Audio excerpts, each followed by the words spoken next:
Internet slow है।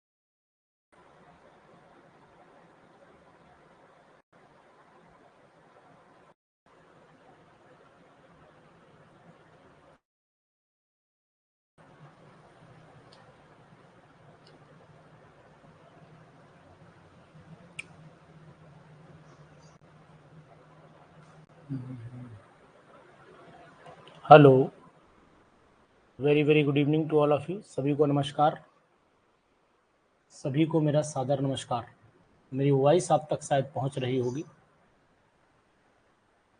मेरी voice शायद आप तक पहुंच रही होगी।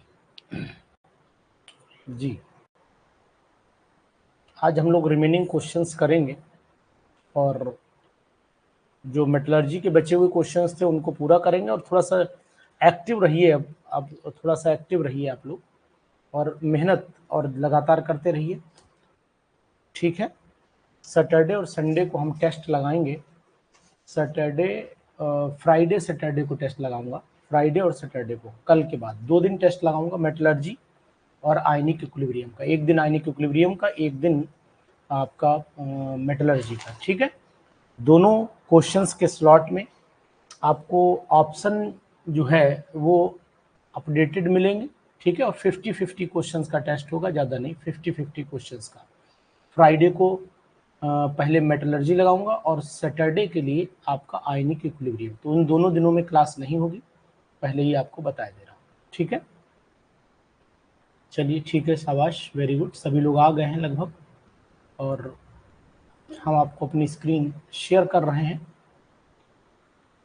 चलिए जी, क्वेश्चन नंबर 37 पर आ जाइए। क्वेश्चन नंबर 37 बहुत ही इंपॉर्टेंट क्वेश्चन और बिहार एस्टेट के लिए ये क्वेश्चन आ सकता है। बीपीएससी टियर 4 में ये क्वेश्चन आ सकता है, इंपॉर्टेंट है। बीपीएससी टियर 4 में 100% इस क्वेश्चन की उम्मीद मुझे लगती है, इसलिए इस पर इंपॉर्टेंट आप लगा दीजिए, ठीक है।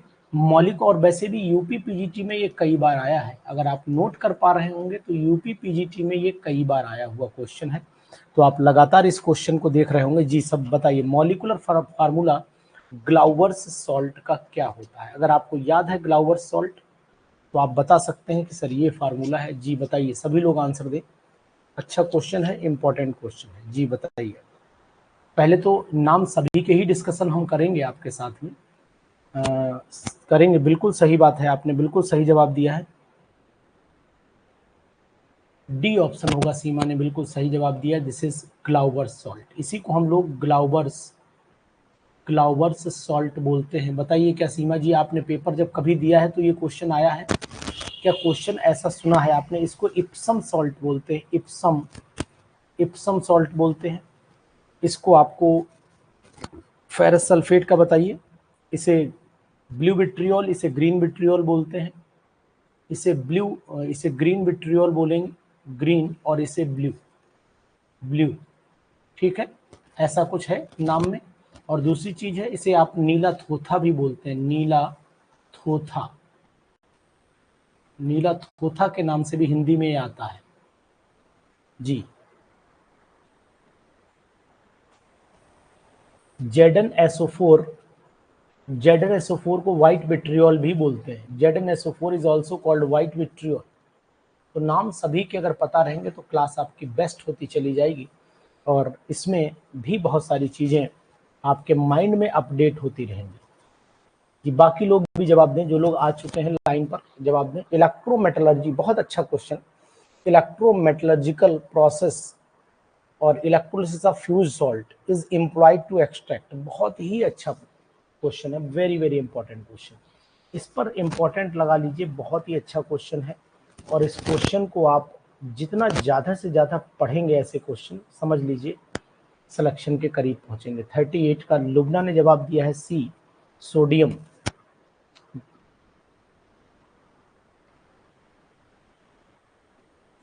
बिल्कुल सही जवाब आप लोगों का है। देखिए ये एक्टिव मेटल्स के लिए यूज किया जाता है। This method is use for active metals. तो यहाँ पर मैं नोट कर देता हूँ कि एक्टिव मेटल के लिए ये मेथड यूज होता है। अगर कोई और भी आंसर ऑप्शन में अगर एक्टिव मेटल दिया है तब भी जवाब सही जाएगा।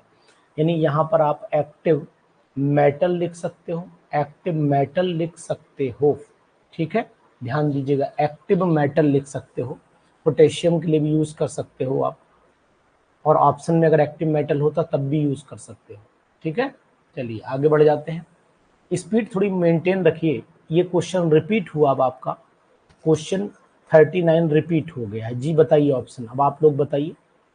क्वेश्चन 39 रिपीट कर गया है, आंसर बता दीजिए, जल्दी से आंसर बताइए। 39 रिपीटिंग है।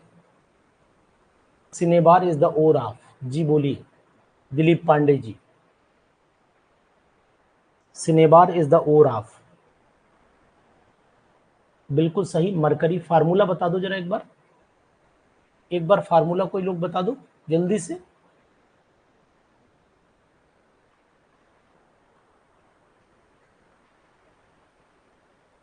HGS, वेरी गुड, नाइस, बहुत सुंदर। HGS, this is the formula. ठीक, शाबाश, वेरी गुड। चलिए 40 क्वेश्चन बताइए। इन द फ्रोथ, अब मैं नहीं बता रहा हूं, आप लोग थोड़ा स्पीड पकड़िए, मैं आंसर दे रहा हूं, आप ऐसे करके लिखते रहिए। 40, मैं क्वेश्चन बता रहा हूं। 40, in the froth flotation process for the purification of ore the ore particle floats because, ore particle float करते हैं, रीजन क्या है, what is the reason behind it. इसके पीछे रीजन आपको क्या दिखाई दे रहा है कि फ्लोट करते क्यों हैं, what is the reason.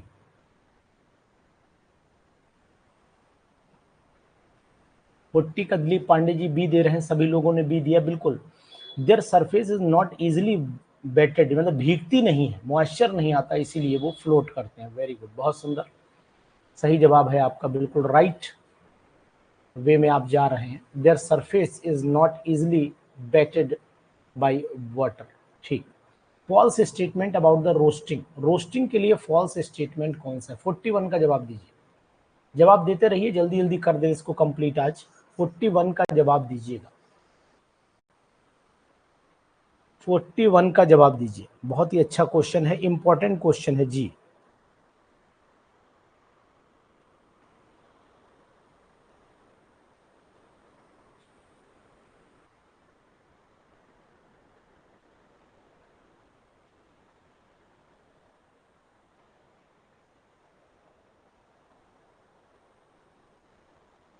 Forty one का ए जवाब दे रहे हैं। The concentrated ore is heated to melt, भाई यही फॉल्स है, यही फॉल्स है। नहीं सिखा, फॉल्स पूछा गया है, आपने जवाब दिया है B, air in the excess air, तो राइट है ना वो, आपने बी जवाब गलत दे दिया है। जवाब ए होगा, जवाब ए होगा, the concentrated ore is heated to melt. ठीक है, यही जवाब होगा। चलिए, the inner lining of blast furnace, inner lining of blast furnace is made up of, किसकी बनी होती है।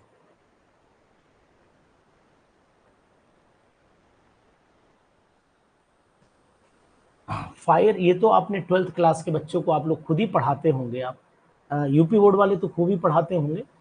42 वाले मेटलर्जी हालांकि हटा दी गई है, पहले पढ़ाते थे, अब तो हटा ही दी गई है। 42 पे आइए।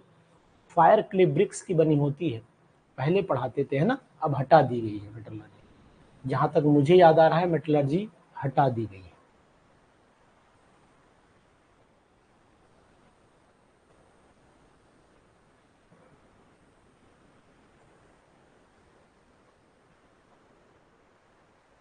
जी, चलिए आगे बढ़ लेते हैं। क्यूपुलेशन, ये पहले भी यूपी में बहुत बार आया है question. Cupellation is used in the metallurgy of, cupellation किसकी मेटलर्जी में यूज होता है। कपाल क्रिया। 43, क्यूपुलेशन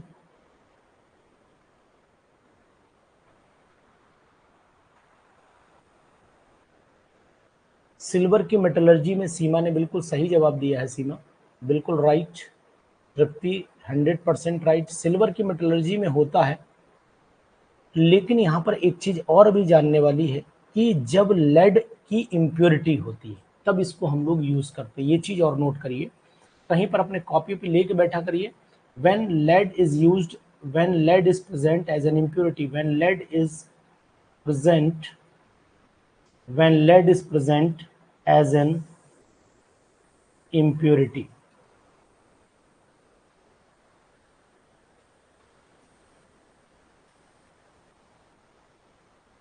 when lead is present as an impurity जी ठीक है। चलिए आ जाइए क्वेश्चन नंबर नेक्स्ट पर आ जाइए। The substance which react with the gangue to form, ठीक, fusible mass is called, to form fusible,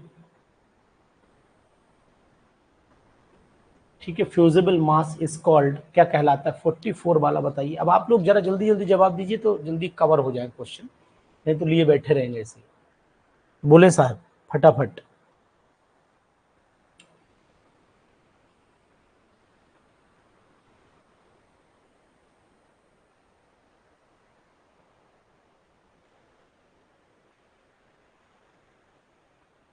forty four का डी, बिल्कुल 44 का डी ही है ऑप्शन। हाँ, लग रहा है आपको? The substance which react with, सही से बताइए आंसर। 44 का डी बता रहे हैं सब लोग। The substance which react with the gangue to form fusible mass, तो वो आंसर आपका फ्लक्स आएगा, फ्लक्स, ये आंसर आएगा, ये फ्लक्स आएगा। यही तो रिएक्शन करके गैंग बनाता है। गलती कर दी है आप लोगों ने पढ़ने में, जल्दीबाजी मत करिए, क्वेश्चन को सही से पढ़िए। रीडिंग फॉल्ट बहुत करते हैं लोग, क्वेश्चन रीडिंग फॉल्ट कम से कम 5 से 10% लोग करते हैं। ये काम 5 से 10% लोग करते हैं, क्वेश्चन रीडिंग फॉल्ट। जी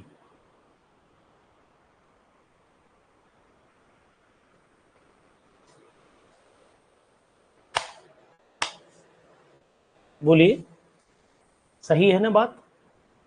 चलो मानोगे नहीं। The electrolytic reduction technique is used in the extraction of, electrolytic reduction, देखो मैंने अभी बोला था ना, उसी टाइप से क्वेश्चन को ट्विस्टिंग की जा सकती है और कर भी दी गई है, कर भी दी गई। इलेक्ट्रोलिटिक देखिए अभी मैंने बोला था और अभी के अभी कर दी गई। बैठा दो बस, बाकी सब मिस। और ये दूध से खाना है, ये नहीं ये वाला, ये दूध से खाना, बाकी ऐसे पानी से, ये डब्बे में डाल दो। हाँ 45 वाले का जवाब आपने दिया, हाईली इलेक्ट्रोपॉजिटिव एलिमेंट। अभी मैंने बोला था सीमा ना कि ऐसा क्वेश्चन जो है वो बनाया जा सकता है, मैंने अब भी बोला है, 5 मिनट भी नहीं हुए हैं। हाईली इलेक्ट्रोपॉजिटिव एलिमेंट,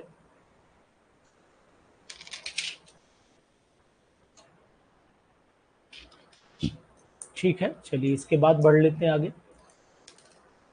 46 पर आइए। The substance used in the thermite process for reducing metal ore is, बताइए 46 वाले का जवाब दीजिए। थर्माइट वेल्डिंग में कौन सा मेटल यूज, आप जवाब देते रहिए, हम फटाफट आगे बढ़ते रहेंगे। जवाब दीजिए फटाक से। 46 का ए, ठीक है, एल्युमिनियम है, सही है, ठीक, right, 100% right. An example of halide ore, halide ore का एग्जाम्पल बताओ, इसमें कौन सा है? गैलेना है, सिनेवार है, बॉक्साइट है, क्रायोलाइट है, ठीक, बिल्कुल सही लुबना। और बाकी लोग भी बताएं। नहीं, 47 का जवाब जो है वो डी है, क्रायोलाइट Na3LF6 होता है। अगर फार्मूला जानना है तो जानिए, इसका फार्मूला Na3AlF6 होता है, इसका फार्मूला Al2O3.2H2O होता है, इसका फार्मूला PbS होता है और इसका फार्मूला HgS होता है, ठीक है ना दिलीप पांडे जी? करत करत अभ्यास जड़मत होत सुजान। हाँ, which of the following is not an ore of lead, इसमें से कौन सा लेड का ओर नहीं है? कौन सा लेड का ओर नहीं है? 47 48 वाले का जवाब दीजिए। 48।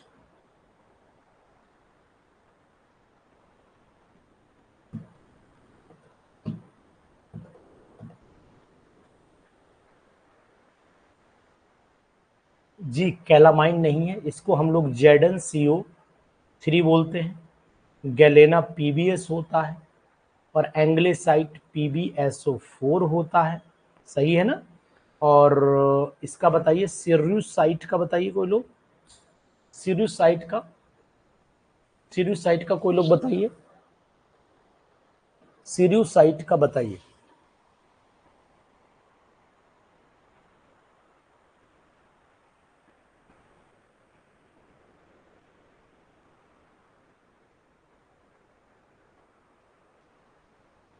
सिर्यूसाइट का होता है PbCO3। ठीक है, PbO2 नहीं होता है Manu. In electrolytic refining the impure metal is made sorry in electrolytic refining the impure metal का क्या बनाते हैं? एनोड बनाते हैं, कैथोड बनाते हैं, क्या बनाते हैं बताइए। 49 वाले का जवाब दीजिए। 49 वाले का जवाब दीजिए। एनोड बनाते हैं, बिल्कुल राइट, राइट है भैया, राइट।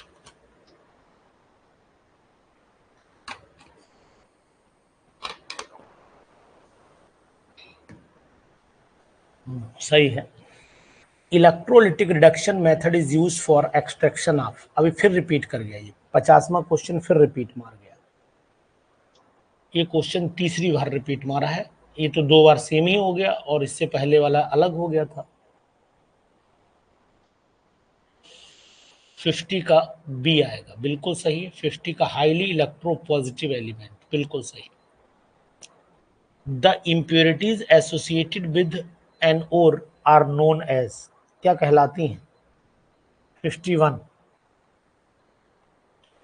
51 का जवाब दीजिए रविंदर जी, 51 का जवाब दीजिए।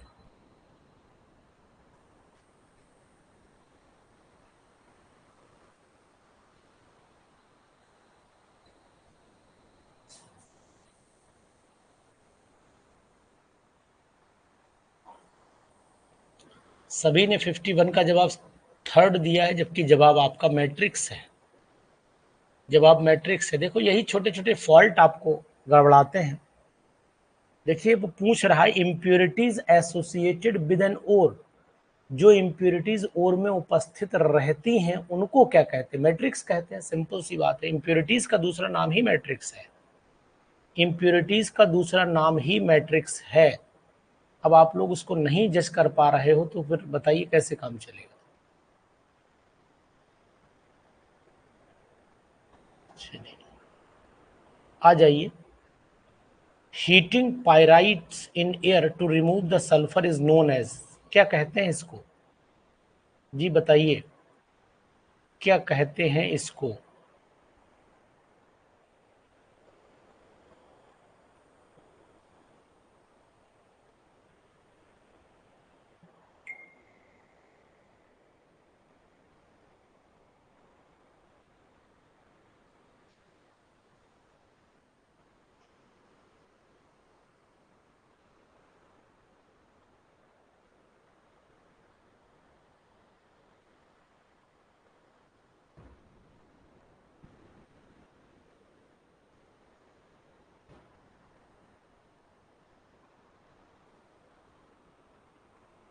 फिफ्टी टू वाले को रोस्टिंग कहते हैं, बिल्कुल सही है, 100% राइट। रोस्टिंग कहते हैं, yes.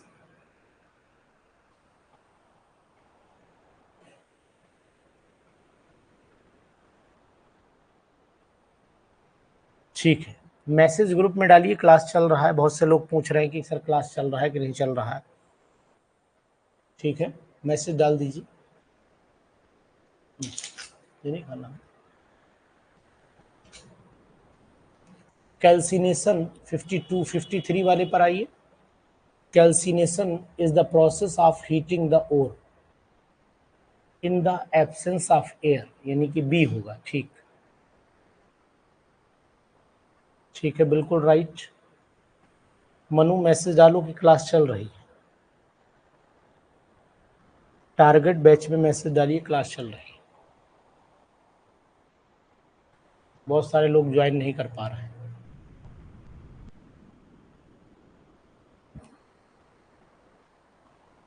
Ji, the following is extracted by the self reduction. ये क्वेश्चन पीजीटीज का बड़ा पेट क्वेश्चन माना जाता है, पीजीटीज का बेस्ट क्वेश्चन माना जाता है। इंपॉर्टेंट लगा लीजिए इस पर, इंपॉर्टेंट।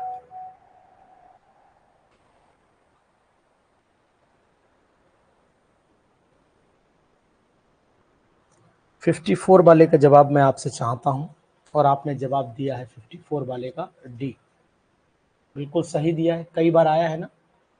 रविंद्र जी, लुबना, दिलीप पांडे जी बताएंगे आप बहुत सारे एग्जाम्स में पीजीटीज में, चाहे वो यूपी का रहा हो, चाहे वो बीपीएससी का रहा हो, और चाहे वो एनवीएस का रहा हो, चाहे वो DSSB का एग्जामिनेशन रहा हो, सभी में मैंने इस क्वेश्चन को देखा है। आपने देखा नहीं देखा पता नहीं, इस क्वेश्चन को मैंने अधिकतर इसको भी देखा है। An important side product of the Serpeck's process, इसको भी बहुत सारे एग्जाम्स में मैंने देखा है। बताइएगा, 55 वाले का जवाब आपको देना है। The important side product, Serpeck process में साइड प्रोडक्ट क्या रहता है?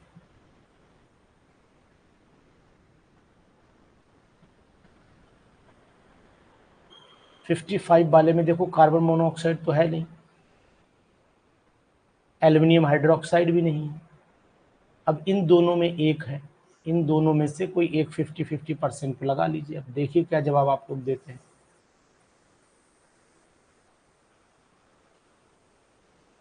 सरपेक्स प्रोसेस आपको नहीं पता है? बताइए किसे नहीं पता है कि सरपेक्स प्रोसेस क्या है?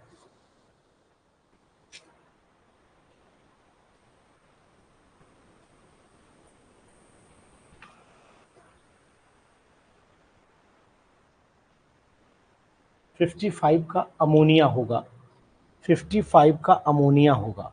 देखिए, मैं आपको बताने की कोशिश करूंगा कि जब हम लोग सरपेक प्रोसेस को यूज़ करते हैं, सरपेक प्रोसेस को यूज़ करते हैं, तो हमेशा जब इम्प्योरिटी नहीं पता, कोई बात नहीं अर्चिता, कोई बात नहीं, एल्युमिनियम की मेटलर्जी आपको अच्छे से याद होगी।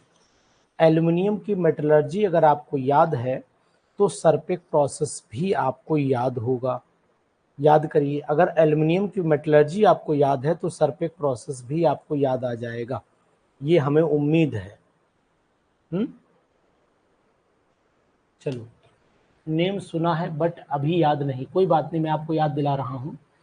सरपेक प्रोसेस को जब यूज़ किया जाता है, जब यूज़ किया जाता है, जब आपको ओर के अंदर, बॉक्साइट ओर के अंदर जो है वो इम्प्योरिटीज़ किसकी होती है? इम्प्योरिटीज़ सिलिकॉन की हो जाए, ठीक, आयरन ऑक्साइड की इम्प्योरिटीज़ ना हो, बाकी इम्प्योरिटी हो, तो हम इस मेथड को यूज़ करते हैं। और इसमें हम लोग इसको कार्बन और नाइट्रोजन के साथ में हीट, कोक के साथ में हीट करते हैं, तो फिर नाइट्रोजन भी रहती है, और जब नाइट्रोजन रहती है तो फिर अमोनिया निकलना ऑब्वियसली बन ही जाता है। तो फिर यहाँ पर ऑप्शन आपको अमोनिया लगाना पड़ेगा, अमोनिया ऑप्शन लगाना पड़ेगा। बुक से आप मेटलर्जिकल प्रोसेस जब देखिएगा तो ऑटोमेटिकली आपको मेटलर्जी में ये चीज़ मिल जाएगी। आप, हालांकि मेटलर्जी चूंकि हटा दी गई है ना, हटा दी गई, इसीलिए टच से छूट रही मेटलर्जी, अगर आप नोट कर पा रहे होंगे तो मुझे अच्छे से याद है, पहले हम लोग ये खूब पढ़ाते थे 12th क्लास में, लेकिन अब हटाने की वजह से दिक्कत आई कि लोगों को टचिंग छूटती चली जा रही मेटलर्जी की, है ना, टचिंग छूटती चली जा रही है मेटलर्जी की।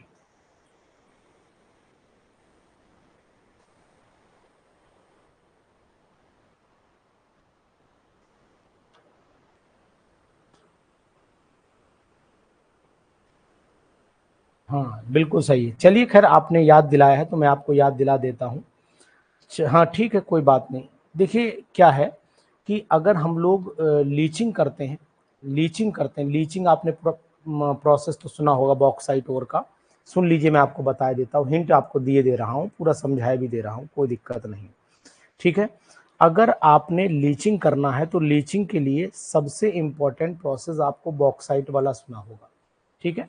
अगर सिलिकॉन डाइऑक्साइड की इम्प्योरिटी, सिलिकॉन डाइऑक्साइड की इम्प्योरिटी, टाइटेनियम ऑक्साइड की इम्प्योरिटी, अगर ये सब इम्प्योरिटीज हैं, ठीक है, तो हम ओर को गर्म करते हैं NaOH के साथ में, याद करिए।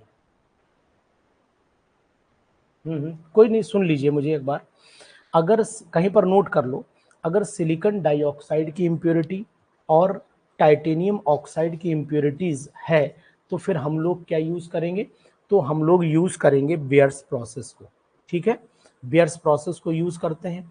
लेकिन अगर इसके अलावा जो इम्प्योरिटीज अगर कहीं पर आ जाती हैं तब हम सरपेक प्रोसेस को यूज करते हैं।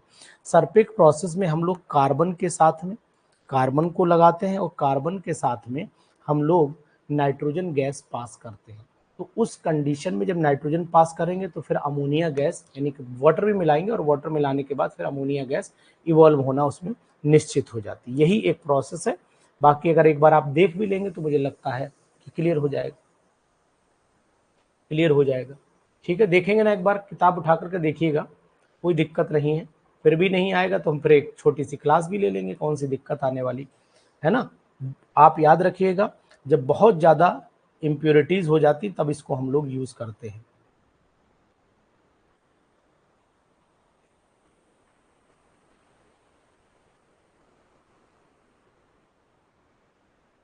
अगर आपको रिएक्शन के थ्रू बताने की कोशिश करूंगा तो बताऊंगा, भी दिमाग लगा लूँ। रिएक्शन में एएलएन बनता है और एएलएन को हम लोग, एएलएन जो बनता है एल्यूमिनियम नाइट्राइड बनता है, और एल्यूमिनियम नाइट्राइड को जब हम वो लोग वाटर के साथ में 6H2O के साथ में हीट करते हैं, याद करिए थोड़ा सा, तो AlOH का होल थ्राइस बनता है और साथ में निकलती है अमोनिया, है ना, और इसको हम लोग हीट कर देते हैं तो पेयर Al2O3 निकल जाता है। तो वही इसीलिए एल्यूमिनियम नाइट्राइड पहले बनाना पड़ता है ना। इम्प्योर एल्यूमिनियम ये हमें क्या करना पड़ता है, Al2O3 ये इम्प्योर लेना पड़ता है और इसको कोक के साथ में और नाइट्रोजन गैस पास करते हैं, तब जाकर ये कार्बन मोनोऑक्साइड बनता है और ये हमारा ALN बन जाता है। ये चीज़ है। तो अधिकतर लोग ALN लगाएंगे, ALN लगाएंगे, लेकिन ALN साइड प्रोडक्ट नहीं है।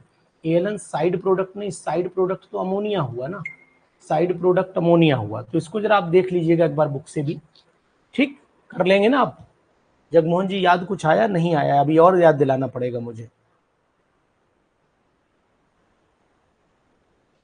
कुछ याद आया है, मुझे और याद दिलाना पड़ेगा। चलिए ठीक, चलिए 56 पर आ जाइए, 56 वाले पर आ जाइए। गलती मैं बता रहा हूँ, आप ALN लिख करके आएंगे जबकि ALN साइड प्रोडक्ट नहीं, मेन प्रोडक्ट है। चलिए, refractory materials are use for the construction of the furnace because, जी 56 वाले का जवाब दीजिए, 56 वाले का जवाब दीजिए। They can be withstand with high temperature, 56 वाले में सभी लोग यही जवाब दे रहे हैं। बिल्कुल सही बात है, बिल्कुल सही जवाब है। ठीक है, अलॉय 57 वाला जवाब दीजिए, 57 का जवाब दीजिए, 57 का जवाब दीजिए। एन अलॉय इज,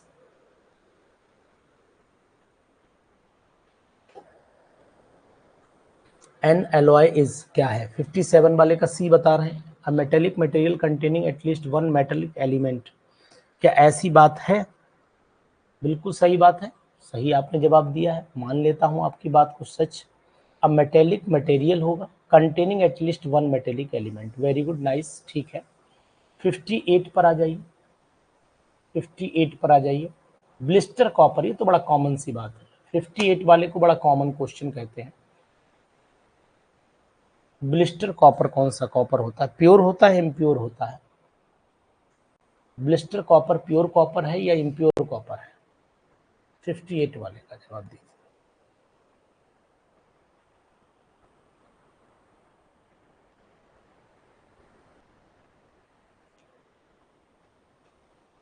प्योर है, बिल्कुल सही, ठीक है, शाबाश, प्योर है, बिल्कुल सही आपने बोला।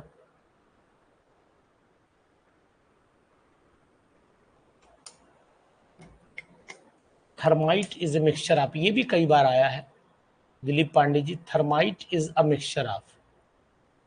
दिलीप पांडे जी बात कर लीजिएगा, जब आपका मन करे तो बात करिएगा, बस शाम को करिएगा, बस करीब करीब मान के चलिए 6 बजे के आसपास करिएगा, शाम को 6 बजे के आसपास।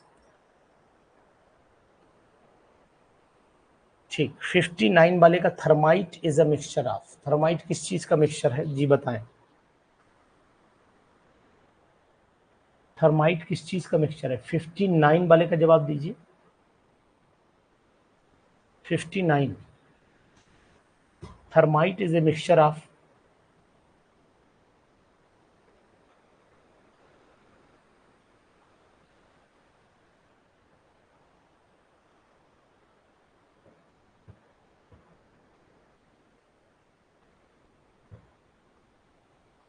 ब्लिस्टर कॉपर इम्प्योर होता है।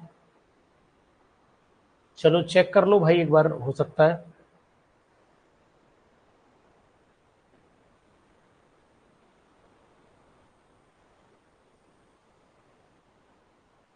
रविंदर जी कह रहे हैं कि ब्लिस्टर कॉपर जो होता है वो इम्प्योर कॉपर होता है। रविंदर जी की बात भी मुझे कुछ हद तक इसलिए सही लगने लगी क्योंकि उसके बाद हम लोग इलेक्ट्रोलाइटिक रिफाइनिंग करते हैं, याद होगा ना, इलेक्ट्रोलाइटिक रिफाइनिंग करते हैं। बात आपकी लग रहा है मुझे सही है। हाँ, बात आपकी सही है। ये 95%, 98% प्योर होता है, आपकी बात मैं मान रहा हूँ। ये 98% होता है, ब्लिस्टर कॉपर इज नियरली 98% होता है, 95 से 98%। आप सही कह रहे हैं, एक बार बुक से आप चेक करिएगा, सही। आप लोग भी चेक करिएगा। नहीं रविंद्र जी, आपकी बात से मैं सहमत हूँ, मैं सहमत हूँ इस क्वेश्चन के लिए।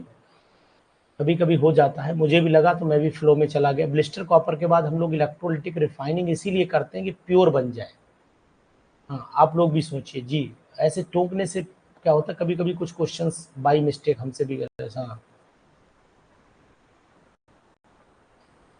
चलिए, सेल्फ रिडक्शन प्रोसेस के बाद हम लोग इलेक्ट्रोलिटिक रिफाइनिंग इसलिए करते हैं क्योंकि हमें प्योर मिल जाए, प्योर मिल जाए। तो ब्लिस्टर कॉपर 100 मतलब प्योरिटी बहुत नहीं होती, इम्प्योर रहता है। आपकी बात ठीक लग रही मुझे।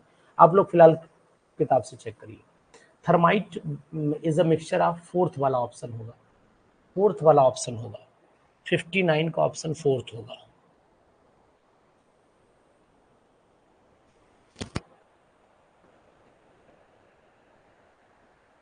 दिलीप पांडे जी, पेपर का पीडीएफ ग्रुप में नहीं, किसी भी ग्रुप में अलाउ नहीं है। पीडीएफ केवल ऐप पर आपको अवेलेबल रहती है।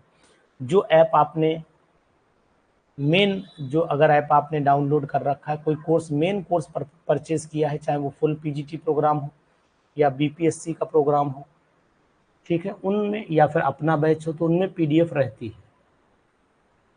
बाकी छोटे किसी भी बैच में पीडीएफ की, क्योंकि हर बैच जीबी के अकॉर्डिंग बनते हैं, वो जीबी अलॉट करता है ऐप कि आप 5 जीबी जगह ले लीजिए। अगर बड़ा ऐप है तो फिर उसमें फिर हमें लोगों को बहुत जगह मिलती है, क्योंकि कंपनी वाले भी अपना शेयर चाहते हैं ना, कि जितना बड़ा आप बैच बनाएंगे उतना शेयर उनका चला जाएगा। ये आप भी जानते हैं, हम भी जानते हैं, कोई नई चीज़ नहीं है। जितना कॉस्टली बैच बनता है उतना ही शेयर उनका ज़्यादा होता है। तो इसलिए समझदार हैं आपकी, छोटे बैचेस में ही अलाउ नहीं कर सकते हम लोग। अलाउ यहाँ पर alloy is an example of, alloy किसका एग्जाम्पल है? टारगेट बैच में है। 60 वाले में आइए, सॉलिड सॉल्व होगा, ठीक है, बिल्कुल सही है, सॉलिड सॉल्व है। टारगेट बैच में तो सभी पीडीएफ अपलोड हो जाते हैं। ठीक।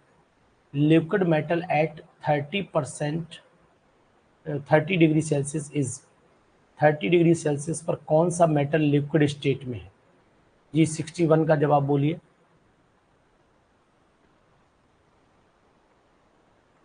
सभी है ना, 61 में सभी हैं, मरकरी, गैलियम, सीजियम सभी हैं, ठीक है, बिल्कुल सही। Silicon is the main constituent of, चट्टानों का मेन कंस्टिट्यूएंट सिलिकॉन है क्या? या एनिमल्स का है, एलॉय का है, कि प्लांट का है? बहुत अच्छे क्वेश्चंस आपको दे रहा हूं। अगर आप देखोगे तो ये क्वेश्चन नॉर्मल आप किताबें भी खरीद के कुछ बना नहीं पाओगे आप।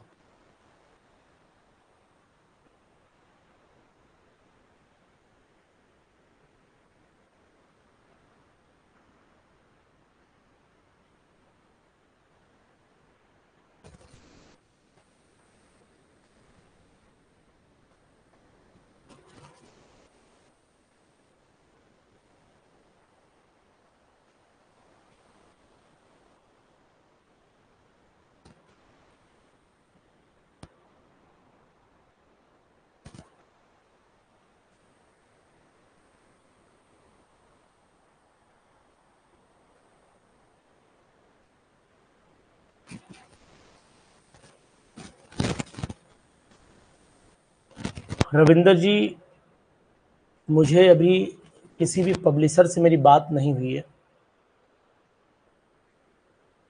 मेरी पब्लिशर से बात नहीं हुई है, कारण सिर्फ बता दूं, बिजी होने की वजह से पब्लिशर से किसी से बुक मेरे पास पूरा मटेरियल सेव रखा है। केवल वही पब्लिशर से बात होगी तभी पब्लिश हो पाएगी।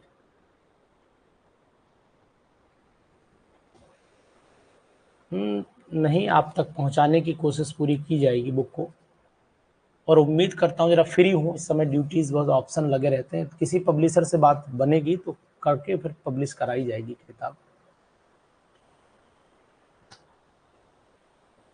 मैटर अपडेटेड है, बस खाली पब्लिशर से बात करनी और प्रिंट होना है, इतना ही काम बचा है। Silicon is the main constituent, आपने बताई दिया रॉक का है, ठीक, शाबाश। Metallurgy is the branch of chemistry which deals, ये तो बता ही दोगे आप। 63 वाला जवाब दीजिए, 63 वाला जवाब दीजिए। सी है, बिल्कुल राइट, सही है। पूरे क्वेश्चन आप बढ़िया कर रहे हैं, अच्छे क्वेश्चन के स्लॉट है, करिए। विच of the following statement is true, 64 वाले का जवाब दीजिए, 64 वाले का जवाब दीजिए। All ores are the minerals, बिल्कुल सही है, ट्रू यही है, ट्रू यही है, right. The reason for the floating of the ore particle, the reason for the floating of the ore particle concentration by Froth flotation process is there, जी बताइए। 65 वाले का जवाब दीजिए, 65 वाले का।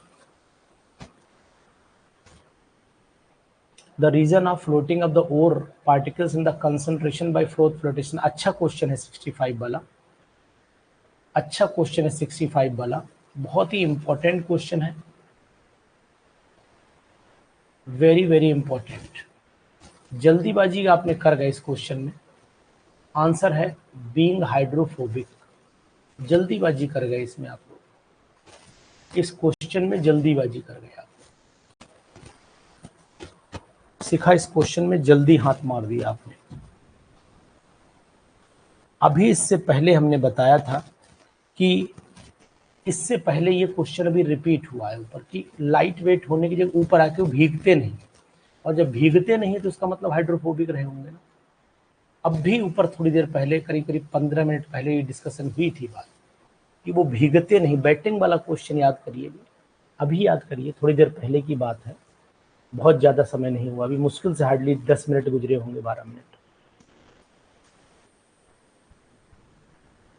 The metal used for making, यही गलती होती है, देखो शिखा, दीक्षा, लुबना, जगमोहन जी, हम नहीं कहते कि आप मेहनत नहीं कर रहे हैं, लेकिन ये सिल्ली मिस्टेक्स, और ये सिल्ली मिस्टेक आप ये मान के चलिए, अगर आपने 100 क्वेश्चन में अगर 5 क्वेश्चन पर सिली मिस्टेक मार गए आप, ये धोखे से भी, तो ये मान के चलिए कि 5 इंटू यूपी का अगर पेपर है तो 3.4 से मल्टीप्लाई कर लीजिए, 5 चौको 20, 5 से 15 और 2 17 नंबर पीछे चले जाओगे, और 17 नंबर का मतलब हुआ कि आप बॉटम पर आ जाएंगे, आप मेरिट में बॉटम पर आ जाएंगे। ध्यान दीजिएगा, क्योंकि यूपी की मेरिट जो चलती है वो डेसिमल में चलती है, आपने अगर नोट किया है तो ऐसे चलेगी। अगर मेरिट अगर आप देखोगे तो आप ये मान के चलिए कि,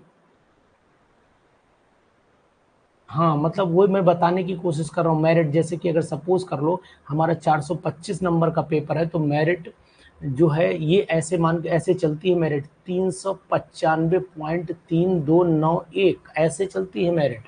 उसके बाद आता है, हाँ उसके बाद आता है, जैसे पता लगा तीन यहाँ पर, ये सॉरी 93 लिख दिया मैंने, 393 मान लीजिए, सपोज कर लेते हैं थोड़ी देर के लिए, मैं एक बना देता हूँ यहाँ पर, 393.5912, तो दूसरी चल रही 393.6 है ना, 102, अब ये आगे चला गया, तो ये मान के चलो कि बहुत वेरिएशन आ जाता है, इसलिए लड़ाई बहुत कांटे की होती है।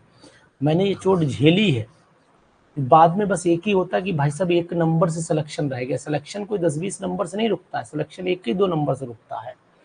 तो मेरी बात को आप बिल्कुल अदरवाइज नहीं लीजिएगा, स्ट्रेट फॉरवर्ड बोलता हूँ, सच बोलता हूँ, कड़वा बोलता हूँ, इसीलिए हो सकता है कुछ लोग मुझसे नाराज भी हो जाते हैं, क्योंकि सच है, बोलने में फिर बुराई क्या चीज़ आती है। टंगस्टन आपने जवाब बिल्कुल सही दे दिया है, सही दे दिया है, और वो मैं अपने कॉलेज में भी आज भी बोल देता हूँ, अधिकारी के सामने बोल देता हूँ।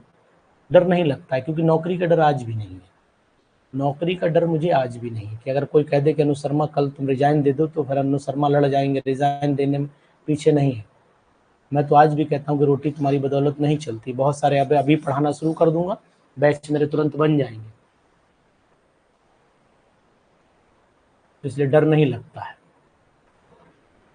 In blast furnace zone of the highest temperature is, बहुत इंपॉर्टेंट, मैंने आपको ये ब्लास्ट फर्नेस बताई थी यहाँ पर। 67 पर आ जाइए। 67 जोन ऑफ कंबस्चन जो होता है सबसे नीचे की तरफ होता है, जहां पर कंबस्चन होता है वो सबसे हाईएस्ट टेम्परेचर का जोन होता है। फर्स्ट वाला जवाब होगा इसमें, फर्स्ट वाला जवाब होगा। अरे जिंदगी में जिए तो मस्ती के साथ जीजिए, रौले रौले के साथ जिया करो यार। मैंने प्राइवेट में भी नौकरी की तो जलवे से की है। जिले में अगर आप जाओगे, उतरोगे, पूछोगे तो बताएंगे लोग, शर्मा जी की धाक रही है, ऐसी बात नहीं है। और आज भी जहाँ पढ़ाता हूँ वहाँ भी जलवे के साथ रहता हूँ, डरता नहीं हूँ किसी से।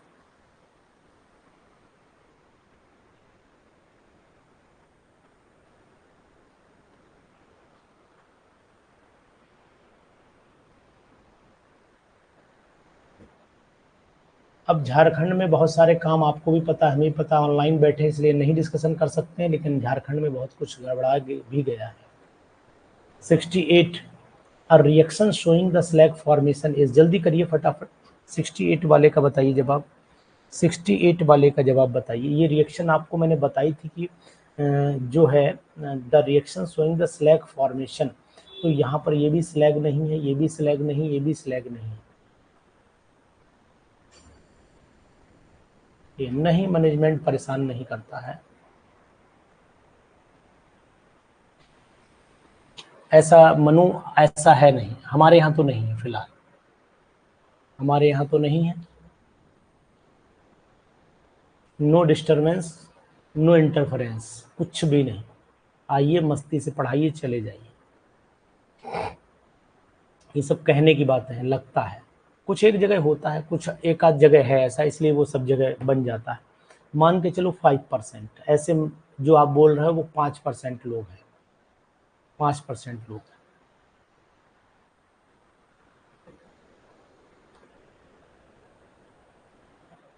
मात्र 5%। पीजीटी टीजीटी किसी में कोई परेशान नहीं करता, आजकल सबको जो है वो अपना सेट रहता है मामला।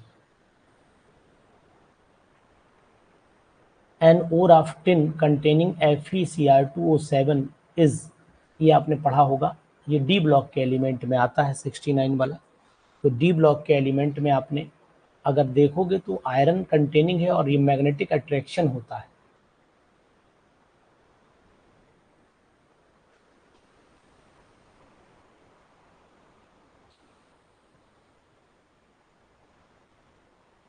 आपके यहाँ भी नहीं होगी, बिल्कुल सही बात है, मैग्नेटिक सेपरेशन।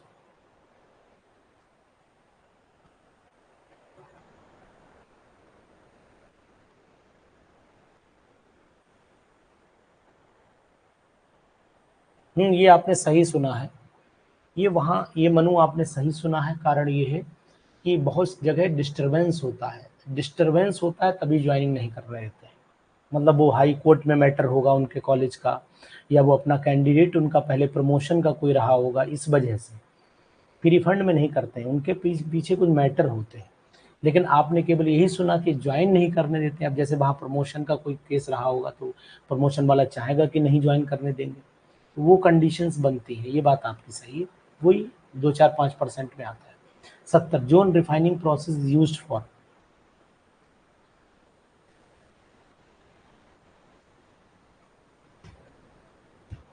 आपको जगमोहन जी कुछ नहीं करना है ऐसे केस में। डीआईएस आपको अपने ऑफिस में ज्वाइन करा लेगा, आपको डीआईएस अपने ऑफिस में ज्वाइन कराएगा, घर पे डीआईएस ऑफिस जाइए, सैलरी लीजिए।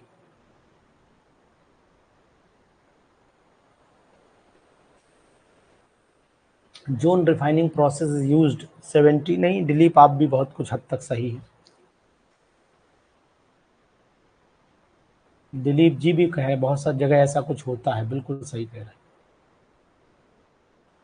Zone refining process used for 70 वाला पे आइए, 70 वाले पे आइए। प्यूरिफिकेशन ऑफ द मेटल, बिल्कुल सही है। बहुत सारे ऐसे मेरे जानने वाले प्रिंसिपल हैं बेचारे डीआईएस ऑफिस में आज तक ज्वाइन करें, 10 साल काट दी डीआईएस ऑफिस, जाते बैठते चले आते हैं, सैलरी खाते में आ रही है। और मत कराओ ज्वाइन, क्या दिक्कत है, हमें तो सरकार ने रखा है, कहीं ना कहीं तो रखेगी। एन इम्पॉर्टेंट और ऑफ आयरन इज, आयरन का इम्पॉर्टेंट और हेमेटाइट है, इसलिए आप जॉब सिलेक्शन लीजिए, ज्वाइनिंग की टेंशन ना लीजिए, परेशान हो सकता हो जाए आप, तो डीआईएस ऑफिस ज्वाइन करा ले। Reverberatory furnace is employed in the metallurgical process mainly for 72 वाला जवाब दीजिए, 72 वाला जवाब दीजिए। रिवर्बरेटरी फर्नेस में रिडक्शन ही तो होता है, रिडक्शन ही तो होता है ना जी, रिडक्शन होता है ना। चलिए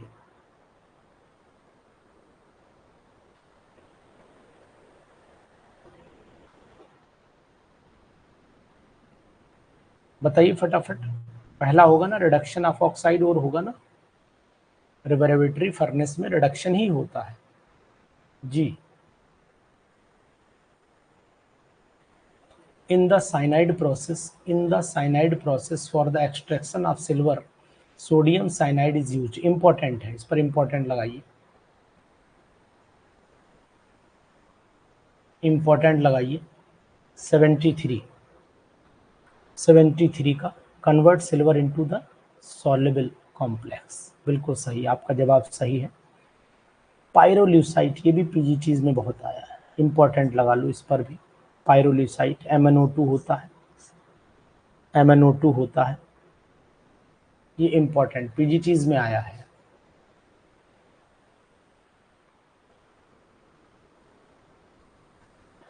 Galvanization is done for coating of zinc iron sheet to protect them from rusting, पहला ही सही है, पहला ही सही है।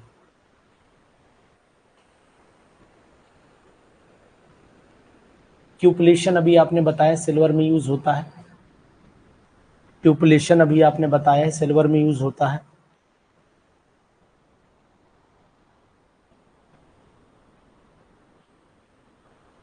जब लेड की इम्प्योरिटी होती है, अभी मैंने आपको लिखवाया भी था। सोडियम मेटल 77 क्वेश्चन बताइएगा कि sodium metal is obtained by electrolysis of fused NaCl, fused NaCl जी जगमोहन जी। अरे इस बार का पीजीटी निकाल दो यार, हमें हमारा भी कुछ इज्जत बचे, तुम्हारी भी इज्जत बचे भाई, सब लोग लग जाओ अच्छे से, है ना, हमें भी लगे कि हमने पढ़ाया। भाई बिहार में मैंने सिलेक्शन दे दिए, पीजीटी 2021 का जो पेपर हुआ था उसमें भी मेरे सिलेक्शन है, जीआईसी में भी मेरे सिलेक्शन है, नवोदय में भी है, सब में हो गया है। यूपी पीजीटी का एग्जाम पेंडिंग फंस गया, वरना सिलेक्शन तो यहाँ भी फाइनल थे, यहाँ भी फाइनल थे। क्योंकि अगर सिलेक्शन नहीं होते तो फिर लोग आपसे जो मिलते होंगे वो जरूर जीआईसी में पूछ लीजिएगा, बिहार में पूछ लीजिएगा, हर जगह आपको पता लग जाएगा कि मैं झूठ बोल रहा हूँ या सच बोल रहा हूँ। मुझे बताने की जरूरत नहीं है, वो लोग खुद बता देंगे आपको, बिहार झारखंड वाले सब बता देंगे। The principal reducing agent used in the metallurgy of iron, बहुत अच्छा क्वेश्चन, बहुत बेस्ट क्वेश्चन है, इस पर इंपॉर्टेंट लगाइए फटाफट, इस पर इंपॉर्टेंट लगाइए, very very important, very very important, फटाफट लगा दीजिए इंपॉर्टेंट। कोक है, बिल्कुल कोक है। टाइटेनियम इज प्यूरिफाइड, ये भी क्वेश्चन बिहार में, बीपीएससी में बिहार में ऐसे क्वेश्चन आ जाते हैं। 79 वाला लगाइए, बताइए 79, बताओ ऐसा क्वेश्चन आ सकता नहीं क्या? बीपीएससी में ऐसा नहीं आया था?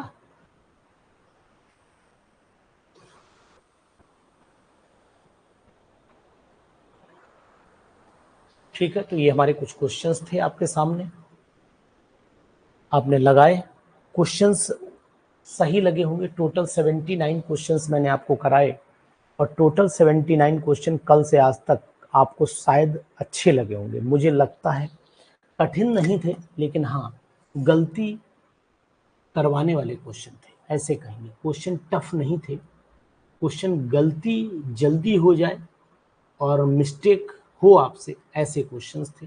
तो ऐसे क्वेश्चन की भरमार हमारे पास रहती है और मैंने लगातार अब तक क्वेश्चन ही इकट्ठे किए। सन 2003 से पढ़ा रहा हूँ।